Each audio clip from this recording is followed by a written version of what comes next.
মধুর বাক্স থেকে বের করে আনা হচ্ছে মৌমাছি ভর্তি চাক। সেখান থেকে মৌমাছি সরিয়ে মেশিনের সাহায্যে বের করা হয় খাঁটি সরিষা ফুলের মধু। মৌমাছিরা সরিষা ফুল থেকে এই বাক্সে মধু সংগ্রহ করছে। এটা সরিষা ফুলের যে খাঁটি মধু। শীতের সকালে সোনালী রোদে চিকচিক করছে সরিষা ফুল, দেখলে চোখ ও মন জুড়িয়ে যায়। যেদিকে চোখ যায় মাঠের পর মাঠ সরিষা ক্ষেত। দিগন্ত জোড়া সরিষা ক্ষেতের এমন অপরূপ সৌন্দর্য ফুটে উঠেছে গ্রামীণ প্রকৃতিতে। বাক্সে এক একটা রানী মৌমাছি থাকে। আপনাদের একটু রানী মৌমাছিটা দেখায়। এখানে কিন্তু রানী মৌমাছি ছাড়া শ্রমিক মৌমাছি, পুরুষ মৌমাছি আছে। এর মধ্যে থেকেই সরিষা ফুলের রেণু থেকে মধু সংগ্রহ করতে ব্যস্ত মৌমাছিরা। সরিষা ক্ষেতে মাঠের পাশে বসানো হয়েছে হাজার খানেক মৌবাক্স। এটা হচ্ছে সরিষা ফুলের মধু। এই যে দেখতে পাচ্ছেন, এটা খাঁটি মধু সরিষা ফুলের।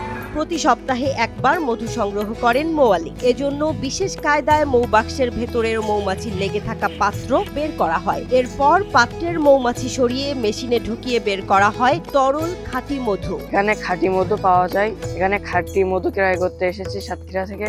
এই মৌমাছির সাথে আমরা জড়িত আছি, মৌ চাষ আমরা করে থাকি। বিভিন্ন এলাকায় নিয়ে এই মৌমাছি বক্সগুলা মৌমাছি বৃদ্ধি করানোর জন্য আমরা দীর্ঘ 5 থেকে 6 মাস এর পিছনে ইনভেস্ট করার পরে সরিষার মৌসুম থেকে প্রতিটি বাক্স থেকে সপ্তাহে 2 থেকে 2.5 কেজি মধু পাওয়া যায়। প্রতি মণ সরিষা ফুলের মধুর দাম 16 থেকে 17,000 টাকা। খামার থেকে উৎপাদিত মধু সারা বাংলাদেশ বা বিভিন্ন দেশে এটা প্রচুর ভাবে চলছে। তো আশা করি আমরা এই সরিষার মৌসুম থেকে এখান থেকে যে পরিমাণ মধু পাচ্ছি, এখানে আমরা আশা করি এই ইনভেস্টের খরচটা আমরা অবশ্যই উঠাইতে পারবো। এদিকে সরিষা ফুলে মৌমাছি বসলে ফুলের পরাগায়ন বৃদ্ধি পেয়ে সরিষার ফলন ভালো হয়। এ কারণে খুশি জমির মালিকরাও। মৌমাছির বাক্স এখানে দেওয়ার কারণে আমাদের মাঠের ফসল বৃদ্ধি পাচ্ছে। সাতক্ষীরায় চলতি মৌসুমে 17,531 হেক্টর জমিতে সরিষার আবাদ হয়েছে।